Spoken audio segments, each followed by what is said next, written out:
Beleza, pessoal? Sejam extremamente bem-vindos. Que bom que você está assistindo aqui junto e está crescendo junto com a gente. É para isso que a gente faz todas essas coisas.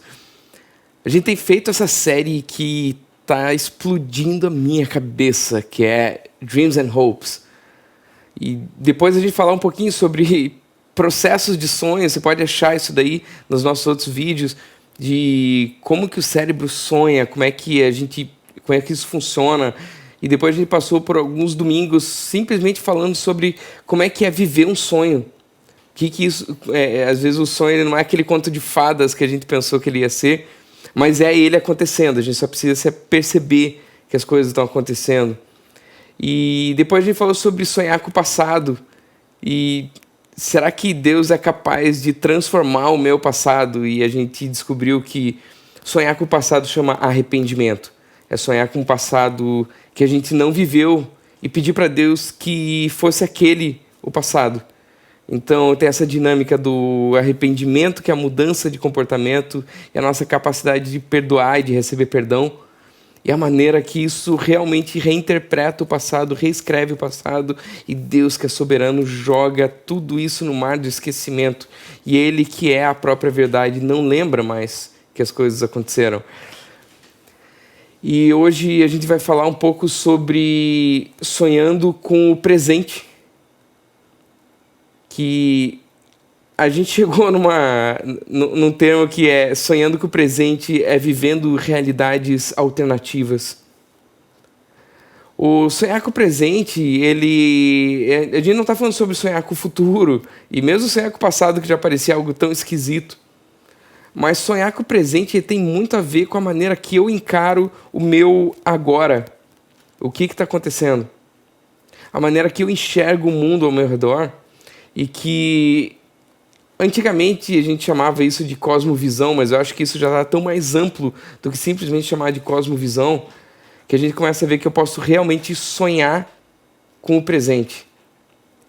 Então, quando eu tento lembrar disso daí de sonhos, com certeza quando você era criança você deve ter lido isso, mas eu li também aquele clássico do escritor Antoine de Saint-Exupéry, que é o Pequeno Príncipe. E uma das frases mais clássicas dele, ele diz que é com o coração que se enxerga direito. O essencial é invisível aos olhos. A gente vem passando aí alguns anos onde é lógico que tem temas que são mais do momento do que outros, mas a gente vive com certeza uma era que a gente está relembrando a inteligência emocional. Inteligência emocional que ela começou a ser descrita nos anos 90, e teve um grande autor que chamava Daniel Goleman, que ele começou a descrever a importância da gente entender o que é inteligência emocional e como que a inteligência emocional ela pode, e na verdade é, muito mais determinante do que os conceitos de QI, consciente de inteligência, que é uma prova direta, eram testes diretos de memorização e de raciocínio. E, na verdade, eles observavam como que tinha pessoas extremamente inteligentes que não tinham sucesso na vida. Elas não conseguiam chegar muito longe e, eventualmente, elas quebravam. E não era pela falta de conhecimento, era pela falta de empatia, era pela falta de habilidades sociais de se relacionar com outras pessoas, era pela falta de resiliência, pela falta dessa força que faz quando você é julgado depois de um erro, se você consegue continuar fazendo e determinado a fazer aquilo tudo. Então, o fato de ser inteligente não determinava muito onde que ia chegar na vida. E a inteligência emocional, ela começou a ser investigada muito mais a fundo como fisiologia mesmo, como anatomia, como neuroanatomia, como que o nosso cérebro funciona, o cérebro nativo do ser humano. Então, existe um cérebro mais interno, um cérebro mais rudimentar, que é chamado de cérebro reptiliano. Ele tem muito a ver com os répteis antes dos mamíferos existirem. E aquela maneira de reagir e que não tem nada de empatia. A gente percebe que a partir dos mamíferos começa a surgir a natureza de família, de pais amarem os filhos, das mães protegerem os filhos. Mas até os répteis têm Tem algumas espécies que eles precisam fugir depois que nascem, porque senão a própria mãe come. Tipo, não existe nenhum tipo de empatia, nada de emocional. E quando a gente está olhando para isso daqui que eu amo como anestesista, o cérebro, ele é a minha área de atuação, é o que é meu emprego, ele é o meu trabalho. Então, o cérebro, ele capta todas essas informações e ele é representado meio que pela ponte, que é essa parte mais interna e mais no final do cérebro, quando ele já está indo para a medula.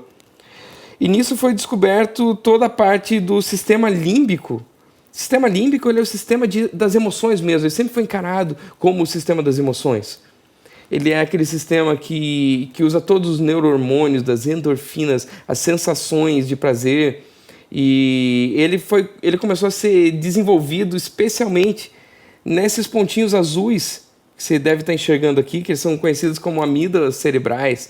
Tipo, são organelas tão pequenas. E a gente começou a aprender com o tempo o tanto que elas recebem informações, o jeito que elas armazenam informações e o jeito que elas fazem com que o nosso corpo responda a estímulos. Então a gente começou a descobrir na neuroanatomia que diversos dos sentidos de visão, principalmente o olfato, porque isso tudo são organelas que estão exatamente atrás do nariz, e não é por menos que a memória emotiva ela é especialmente relacionada ao cheiro, ao olfato. E às vezes quando você sente um cheiro que te marcou, ou de um perfume, ou de um lugar, ou de um tipo de comida, aquilo te leva a déjà vus e te leva a lugares no teu passado que você nem sabia que aquelas memórias estavam lá. Elas são ativadas exatamente por esse cérebro que fica atrás do nariz. E é justamente ali que se confundem sentidos e com emoções. Então, antes mesmo daquilo que a gente recebe pelos olhos, pelo nariz, pelo ouvido, isso tudo vai pro córtex do cérebro, que é a parte de fora mesmo, né? É a parte motora, aquela que ativa, que faz eu mexer minha mão, que faz eu andar, e que realmente está ali fazendo. Né? Esse daqui é o córtex, a parte de fora. Só que antes de passar por ali, ela realmente passa pelas amígdalas cerebrais. E as amígdalas, às vezes, elas referem a como se fossem a reflexos. Quando eu começo a ver isso daqui tudo, eu começo a lembrar muito sobre a natureza do homem e como que Deus criou Adão como uma alma vivente. Então o fato dele ter alma quer dizer que ele tem emoções, quer dizer que ele tem esse tipo de natureza que é semelhante de Deus. Ela é próxima de tudo isso daí. Mas ao mesmo tempo, depois que esse estímulo passa pelo sistema límbico, ele vai para o neocórtex, que é a parte que é mais complexa e ela faz raciocínios. Então o neocórtex é uma parte que você pode imaginar como aquilo que nos animais, nos mamíferos, ele pega uma situação onde ele sente que ele deve fugir ou confrontar. É fuga ou confronto, ou ele vai para brigar ou ele foge. Muito antes dele raciocinar o que está acontecendo. Ele sente um cheiro de um predador e antes que o cérebro calcule que aquele é o predador, o rato foge. Só que no ser humano isso é tantas vezes mais desenvolvido do que nos outros mamíferos, que ele se torna completamente complexo.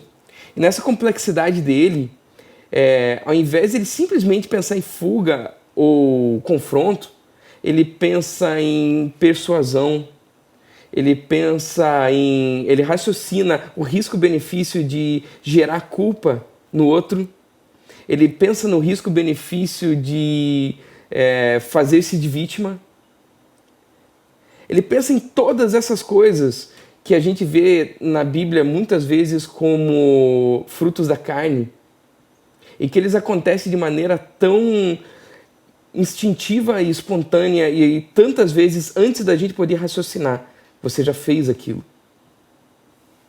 O neocórtex, ele tem esse papel de pesar também positivamente se ele consegue filtrar as emoções e transformar as emoções dentro desse conceito que a gente chama de inteligência emocional. A inteligência emocional, ela, entre várias outras coisas, ela é a habilidade de você gerenciar os sentimentos e as emoções para que elas não te destruam, para que não tenha péssimas escolhas, pelo menos o tempo todo. E tantas vezes essas coisas que elas são exprimidas sem querer mesmo, tipo, ela não passou pelo teu filtro das vontades, porque não está exercitado, a gente começa a ver que o homem, dessa maneira, ele precisa de leis, ele precisa de regras.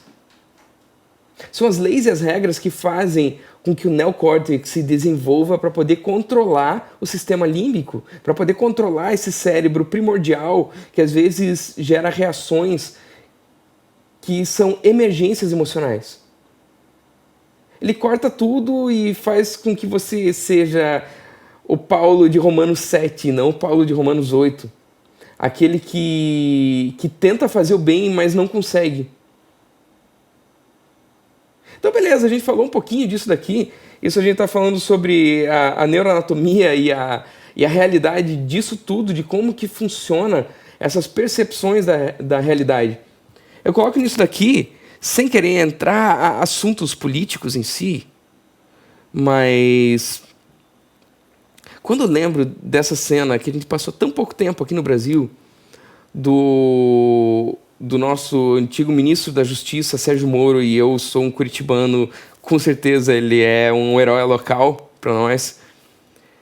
E ele, de repente, depois de uma reunião fechada, ele se sentiu tão ofendido com diversas coisas que foram atribuídas a erros dele, que ele sai indignado no meio daquela reunião e pede para sair do Ministério da Justiça. E a gente consegue ter no Brasil uma crise política dentro de uma crise econômica, dentro de uma crise de saúde.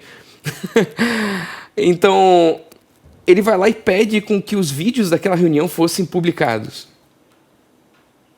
A gente viu na prática que parece que ele cometeu um erro tão grave, porque ele trouxe à tona muito mais informações que falavam contra ele do que informações que falavam a favor dele. Mas eu fico pensando na lembrança emocional que ele tinha em relação àquela reunião, que eu tenho uma impressão muito profunda de que ele guardou uma mágoa tão grande que ele sentiu que a reunião foi muitas vezes pior do que ela realmente foi na prática. Então aquilo ali foi a experiência emocional dele, da percepção daquela realidade. E ela parecia tão pior. Quando a gente está falando sobre as realidades, hoje em dia a gente tem tantas fugas da realidade, a maneira que a gente pode ver da realidade virtual que vem desde os filmes do Lawnmower Man nos anos 90 e foi se desenvolvendo nos jogos, nos videogames, nos jogos de tiro e tantos outros jogos que começaram a ter capacetes de óculos de realidade virtual, capacete de realidade virtual. E a gente foi passando nos últimos anos para a loucura da realidade aumentada. Eu lembro quando a gente começou a Inc, uns 4 anos atrás. Você vai lembrar que foi lançado no celular, depende da tua idade. Você vai lembrar que foi lançado no celular esse Pokémon GO, que virou uma febre no mundo inteiro. Que tipo, o pessoal pegava o celular e encontrava os Pokémons com o celular. E aquilo ali já era o início da grande revolução da realidade aumentada. Então, aquilo começou de uma maneira tão pequena, procurando Pokémon e jogando bola nos Pokémons, e todo mundo na rua atrás disso daí, que hoje em dia a gente nem percebe que os filtros que a gente usa na rede social são realidade aumentada. Eles enxergam o nosso rosto em tempo real e muda a cor do olho e colocam um capacete. E a gente vai tendo essas pequenas reinterpretações do mundo real, que mesmo quando a gente vê pela internet, a gente não sabe se aquilo ali é realmente real ou não é. Então, tudo está aumentando para a realidade aumentada. A realidade virtual, a gente até perdeu o interesse por ela. E a gente começou a ver a realidade aumentada que começou com o Pokémon GO, um pouquinho antes daquilo eram os aplicativos de você encontrar as estrelas no céu e achar as constelações e GPS que mostrava o lugar para onde que a gente estava indo. E a gente começou a mergulhar nisso. A realidade, ela ela tem diversos sentidos que a gente precisa para a gente poder perceber o que está acontecendo. A gente tem os 5 sentidos, que a gente adora aplicar os 5 sentidos na Inc. Faça o The Way, faça um open house com a gente vai conversar bastante sobre a saturação dos sentidos e como chegar ao nosso próprio espiritual depois de ter saturado esses 5 sentidos. A gente tem essa realidade informativa, a gente tem essa realidade emotiva que a gente estava falando, a interpretação de todas as realidades que a gente tem uma realidade racional, na qual a gente tenta computar todos esses dados e ter a noção da realidade do nosso presente, do que a gente está vendo em volta. E a gente tem depois disso as nossas condições de saúde mental, que alteram a nossa percepção da realidade. E a gente tem por último aqui, o mais importante de todos, que é o discernimento espiritual das coisas que estão acontecendo.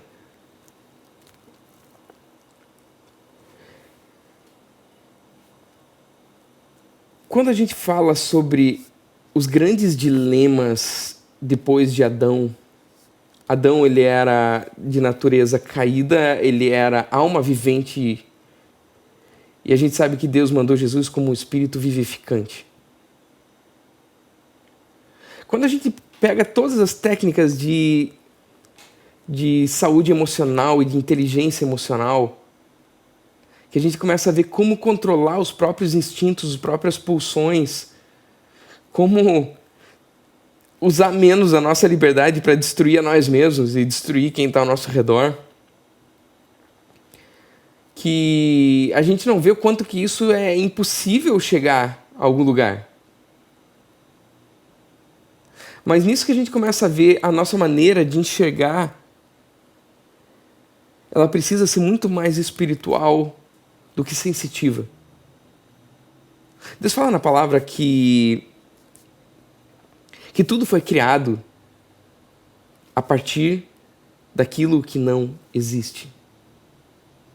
A maneira que Deus enxerga as coisas e Ele cria elas antes de existir, assim como eu posso fazer um projeto até em realidade aumentada no celular e posso olhar uma casa que eu construí e girar ela e ver ela de todos os ângulos, posso colocar um computador novo em cima da mesa e ver como é que ele fica.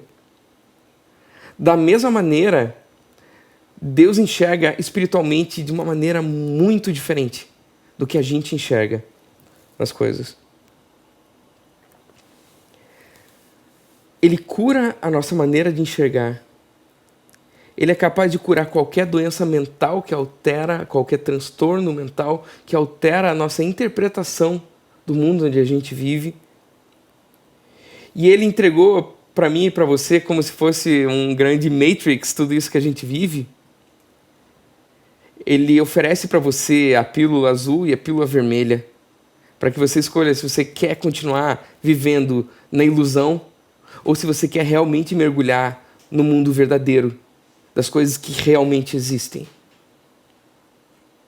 Quando eu vejo essa nossa percepção da realidade, a gente funciona muito parecido com um computador.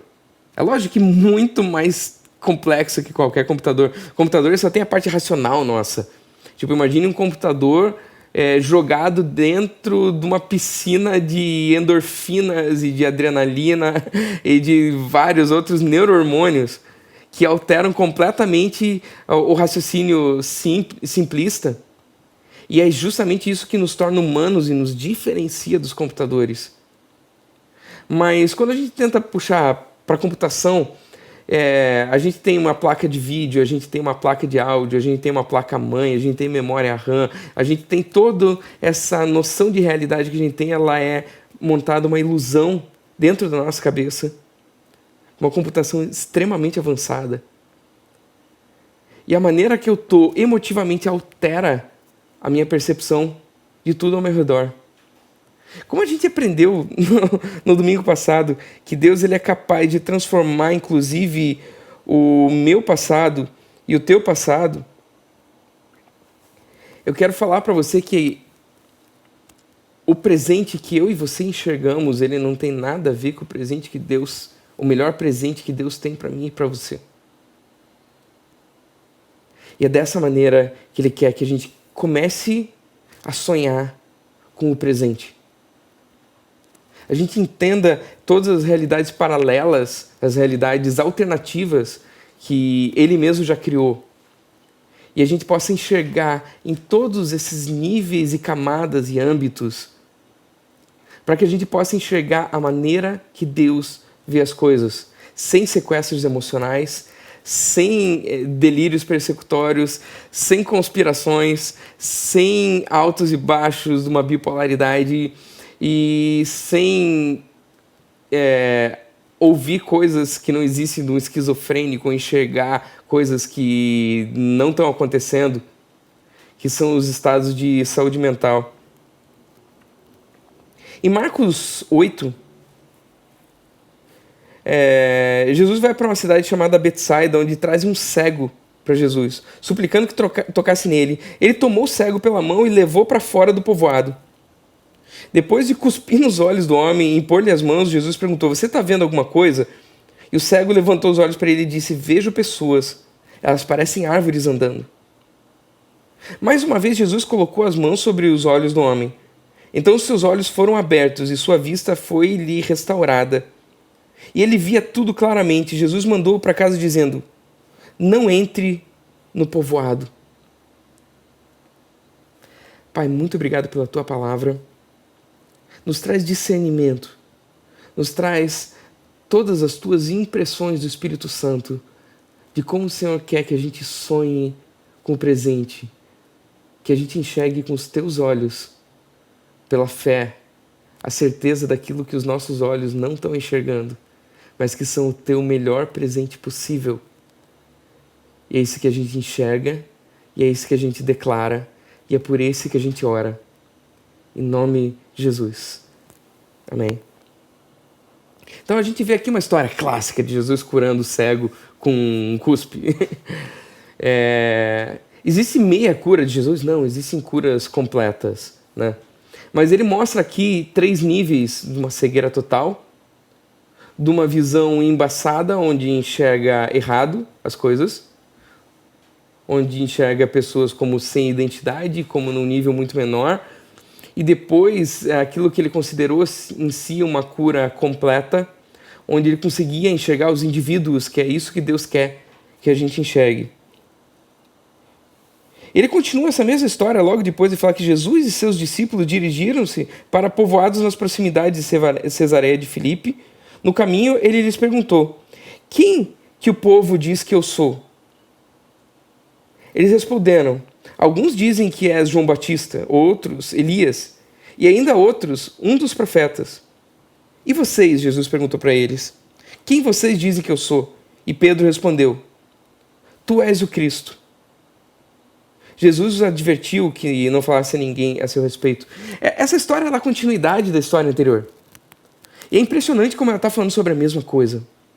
Eles estão entrando numa cidade e daí perguntam: como que vocês me veem? Outros veem ele como se fosse a ressurreição de João Batista, outros como de Elias ou algum dos outros profetas. E daí no final Pedro, que não era o mais inteligente de todos os discípulos, ele fala: você é Cristo, Filho do Deus vivo. Só Deus poderia revelar isso aí para ele. Ninguém mais poderia revelar. Tipo, não era uma consequência natural dele olhar para alguém que ele come junto, que ele viaja junto, que ele planeja as coisas e falar: cara, você não é humano. Você é divino. Tipo, o cara tinha uma chance de ser esculachado pelos amigos que estavam ali em volta. E ele continua o mesmo texto, falando: então ele começou a ensinar-lhes que era necessário que o Filho do Homem sofresse muitas coisas, que fosse rejeitado pelos líderes religiosos, pelos chefes dos sacerdotes e pelos mestres da lei, fosse morto e 3 dias depois ressuscitasse. Isso aqui era muito antes dele morrer, ele estava explicando o que ia acontecer. Ele falou claramente a esse respeito. Então Pedro, chamando-o à parte, começou a repreendê-lo. Jesus, porém, voltou-se para seus discípulos e repreendeu Pedro, dizendo: para trás de mim, Satanás, você não pensa nas coisas de Deus, mas nas dos homens. Cara, o cara que tinha acabado de responder certo quem que Jesus era. Ele mesmo não estava enxergando na prática quem que Jesus era. Então ele chamou a multidão, os discípulos, e disse: se alguém quiser me acompanhar, negue a si mesmo, tome sua cruz e me siga. Pois quem quiser salvar a sua vida, vai perder ela. Mas quem perder a sua vida por minha causa e pelo evangelho, a salvará. Pois que adianta um homem ganhar o mundo inteiro e perder a sua alma? O que o homem poderia dar em troca de sua alma? Se alguém se envergonhar de mim e das minhas palavras nessa geração adúltera e pecadora, o Filho do Homem se envergonhará dele quando vier na glória do Pai com os seus santos anjos. Ele está falando sobre as profundidades das coisas, da maneira de se enxergar. Você pode ter uma cegueira total, você pode ter uma visão completamente humana e limitada, e você pode ter uma visão espiritual extremamente mais aberta, que enxerga as coisas e as pessoas como Deus enxerga elas. E se não fosse uma piada no que a Bíblia faz, isso aqui depois, ele continua dizendo: e lhes garanto que alguns dos que estão aqui de modo nenhum experimentarão a morte antes de verem o reino de Deus vindo com poder. E siga no domingo que vem se quiser ver mais sobre esse futuro. Mas ele continua falando sobre o Monte da Transfiguração, onde 6 dias depois daquilo ali, Jesus tomou consigo Pedro, Tiago e João e foram para um alto monte, onde eles ficaram a sós. Ali ele foi transfigurado diante deles. Suas roupas se tornaram brancas, de um branco resplandecente, como nenhum lavandeiro do mundo seria capaz de branqueá-las. E aparecem diante deles Elias e Moisés, os quais conversavam com Jesus. Então Pedro disse a Jesus: Mestre, é bom estarmos aqui, façamos 3 tendas, uma para ti, uma para Moisés e outra para Elias. Ele não sabia o que dizer porque estavam apavorados. E a seguir apareceu uma nuvem, os envolveu, e dela saiu uma voz que disse: esse é meu filho amado, ouçam-no. E repentinamente, quando olharam ao redor, não viram mais ninguém a não ser Jesus. Enquanto desciam do monte, Jesus ordenou que não contasse a ninguém o que tinham visto, até que o Filho do Homem tivesse ressuscitado dos mortos. Eles guardaram o assunto apenas para si, discutindo o que seria ressuscitar dos mortos. Por que os mestres da lei dizem que é necessário que Elias venha primeiro? E Jesus respondeu: de fato, Elias vem primeiro e restaura todas as coisas do profético. Então, por que está escrito que é necessário que o Filho do Homem sofra muito e seja rejeitado com desprezo? Mas eu lhes digo, Elias já veio e fizeram com ele tudo o que quiseram, como está escrito a seu respeito. Ele continua com a cura de um menino endemoniado. Esse texto enorme que a gente leu, mas ele mostra como é um loop, onde ele está redizendo as mesmas coisas, a maneira de se enxergar, e ele chega até o auge disso daqui, que é uma coisa que hoje mesmo a gente tem uma dificuldade imensa para tentar entender que tipo de realidade aumentada que eles experimentaram, que foi ver a transfiguração de Jesus. Ver um cara na tua frente sendo modificado, aparecendo outros Jedis, assim, parece que estão ali do lado. O que eles estão fazendo ali naquela cena? Eles estão conseguindo enxergar com os olhos do Espírito e ver coisas muito maiores do que a realidade que eles estavam enxergando apenas com os olhos.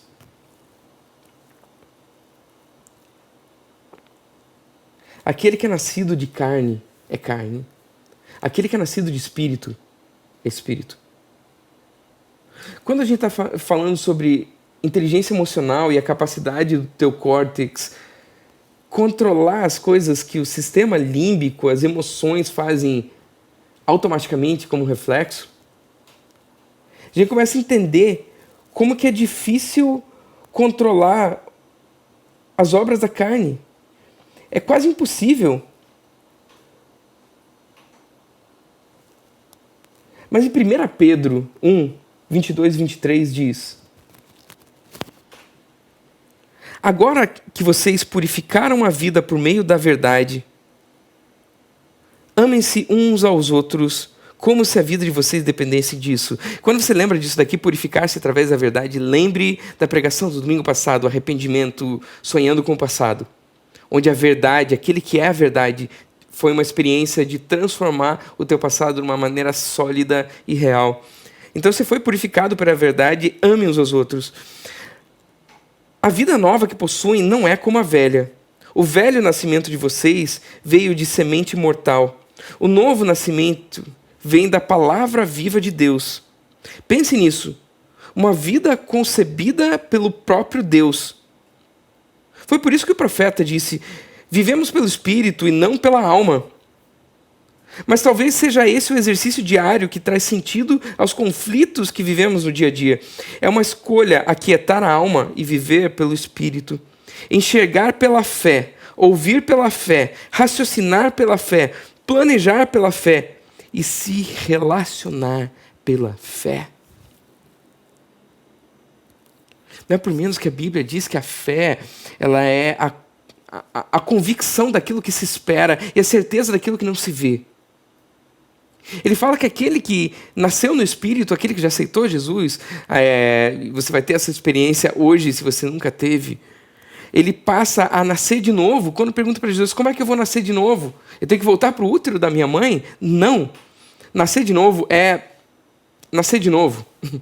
Nascer de novo é como nunca ter nascido antes. Nascer de novo é você receber uma nova vida, que é uma vida que Jesus conquistou para você. Onde Jesus, que tinha o Espírito de Deus, derramou esse Espírito sobre toda a carne, derramou sobre você. E a gente vive com um único Espírito sobre nós, que é o Espírito de Deus. É o único Espírito que existe. É aquele que nos faz um com Jesus, é aquele que me faz um com você. É o mesmo Espírito.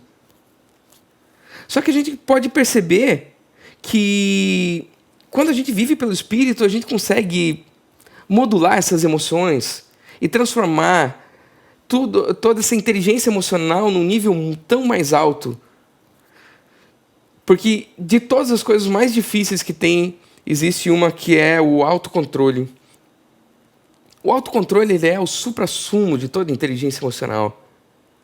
Interpretar as sensações que eu tenho, os sentimentos que eu tenho, reconhecer eles e saber como lidar para o melhor destino possível. Só que, assim como em Romanos 7, Paulo tinha esse grande dilema de que o bem que ele queria fazer ele não conseguia, o mal que ele não queria, ele fazia o tempo todo. De repente, Jesus veio e mudou tudo aquilo ali, ele se tornou uma nova criatura, com um novo passado, um novo presente e um novo futuro. Todo pecador tem um futuro. Mesmo que todo santo tenha um passado. Mas Deus é capaz de transformar o passado e o presente. O futuro também, mas a gente fala disso no próximo domingo. Gálatas 5, 23, ele fala aqui no NVI, ele fala que mas o fruto do Espírito é amor, alegria, paz, longanimidade, benignidade, bondade, fidelidade, mansidão, domínio próprio. Ele diz que contra essas coisas não há lei. Isso daqui que me impressiona na Bíblia e na realidade que a Bíblia tem. Porque a gente precisa da lei justamente para treinar o nosso cérebro, para que a gente controle as nossas emoções e a gente não seja autodestrutivo e nem destruir as outras pessoas o tempo todo.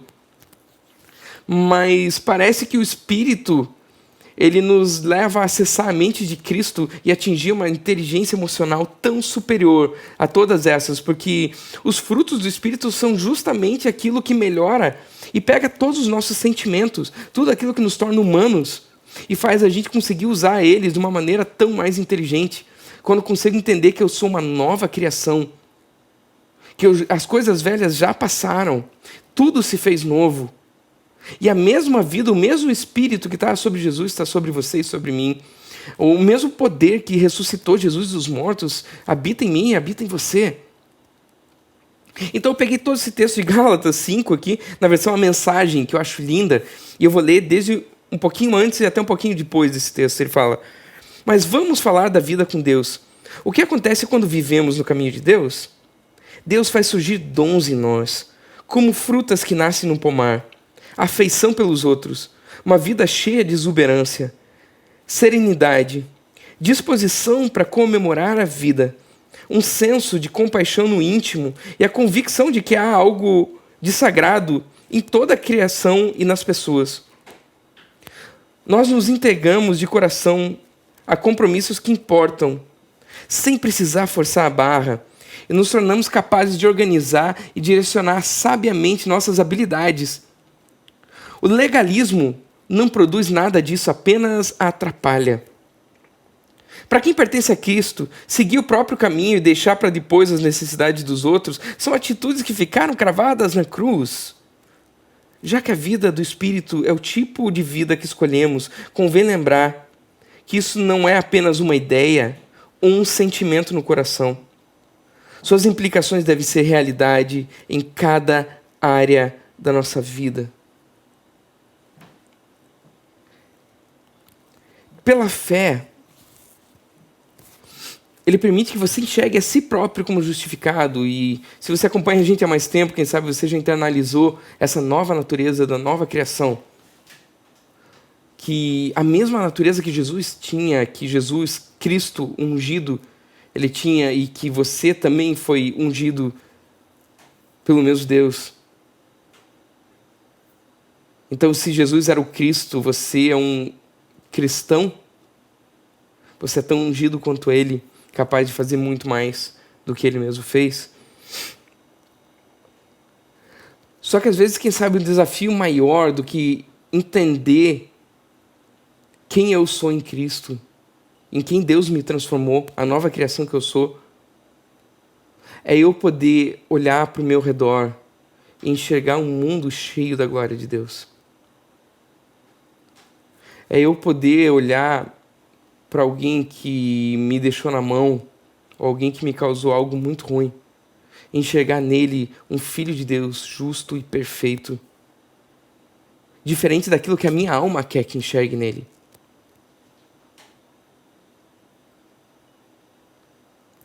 Começar a enxergar através dos olhos de Deus que toda a terra já está cheia da glória dele.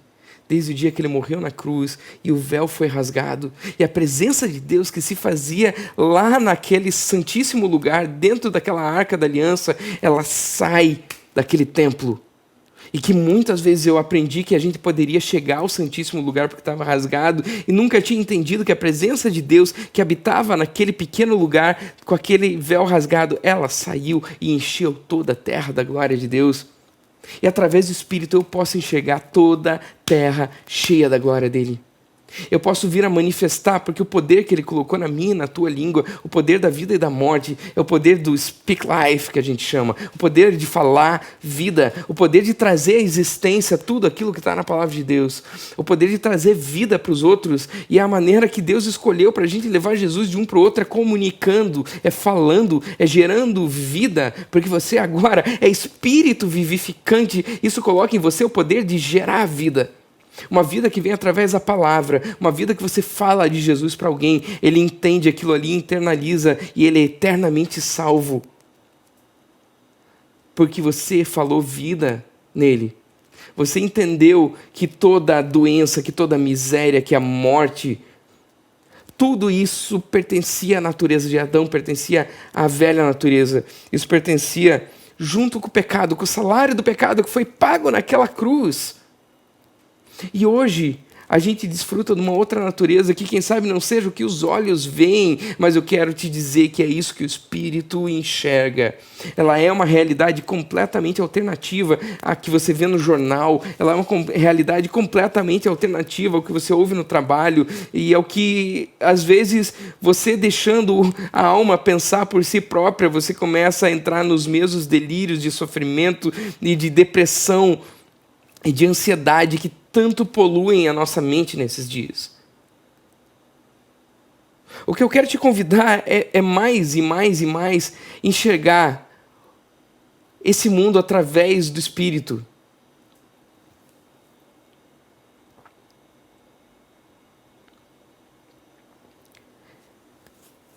Eu quero que nessa semana você ore por doentes. Eu quero que você ouse aconselhar pessoas. Eu quero que você ouse compreender as coisas e não desista antes de compreender elas completamente. Eu quero que você aprenda a enxergar em cada irmão alguém digno da confiança. Isso não é nada natural. Confiar é algo que só o Espírito de Deus pode fazer a gente viver, a confiança nos outros. Entender que os milagres são sinais que vão te acompanhar. Que você vai falar profecias para as pessoas. E que você vai ter experiências com línguas completamente esquisitas para aquilo que você está acostumado a ouvir. Eu quero te dizer que não adianta nada você orar por alguém e não enxergar aquele doente curado. Você orar como se você estivesse entregando para que Deus fizesse lá na eternidade, sendo que esse poder Ele derramou sobre você e sobre mim. Então, nessa realidade, eu olho para o doente como se ele já estivesse curado. Eu olho para aquele que sofre como se ele já tivesse vencido. Eu olho para aquela ameaça como se ela já tivesse sido derrotada. Eu olho para aquele perdido como se ele já tivesse sido salvo. Eu olho para a pobreza e já enxergo prosperidade. Naquele velho mindset de achar que eu oro por pena, eu transformo isso numa manifestação extremamente digna de alguém que já tem a estatura de Cristo como alvo da minha oração, como alvo das palavras que você solta, porque você enxergou essa realidade antes dos outros. Você enxerga essa realidade, ela é real, ela é mais real do que os teus olhos veem. Isso é sonhar com o presente. Eu não estou sonhando com o futuro, é agora. É agora. O momento de você falar de Jesus para alguém é agora. O momento de você levar libertação, salvação, eternidade, vida eterna, amor, paz, justiça, alegria no Espírito Santo.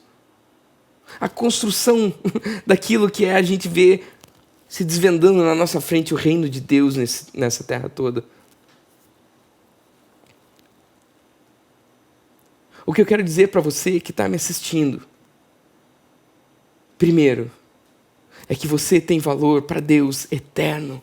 O preço que Ele pagou por você, individualmente, foi o sangue do próprio Filho dele. Deus não é mau negociante. Ele não pagaria mais do que algo vale. Como bom negociante, provavelmente Ele valorizava ainda mais do que aquilo que Ele pagou. Eu quero dizer para você que você tem um propósito, que você tem uma causa, que você não é por acaso. E que você rejeite toda a ideia de que existe um acaso. Eu quero trazer para a tua realidade que você é amado por Deus e que Ele nunca desistiu de você, Ele nunca esqueceu de você. Eu quero te dar certeza do teu talento, de que você é talentoso, que você é criativo e que não existe ninguém que Deus fez sem essas coisas. Você não sonharia à noite se você não fosse criativo.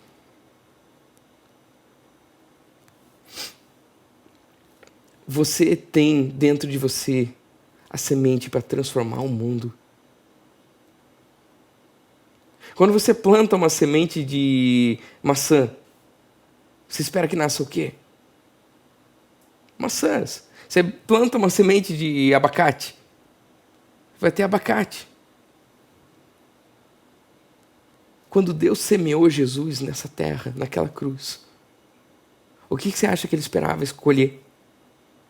Ele colheu você.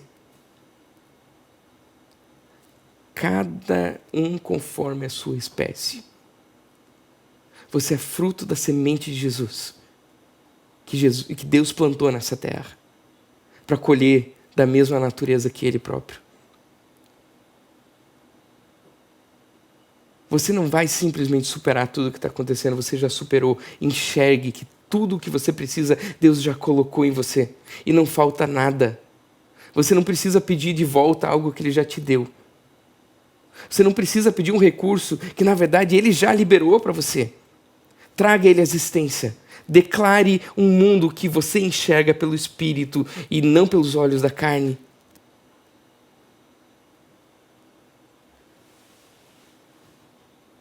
Esse é quem eu enxergo em você. Esse é quem eu enxergo em você. Me passa tantas imagens de salas e de carros de pessoas que estão assistindo isso aqui agora. De quem teve uma briga em casa agora. Isso é injusto perante Deus e você vai reparar isso aí tudo porque você já não liga mais pro ego, mas você liga para considerar o outro maior que a si próprio. Isso é viver pelo Espírito. a quem tem alguém doente na casa e você não ora para que Deus tenha misericórdia e, por favor, dá ideia para Deus de que ele seja curado, mas saiba que o plano de Deus é ele já curado, é ele salvo, é ele em vida eterna. Então você ora e manifesta esse mundo presente que você já enxerga com os olhos da fé.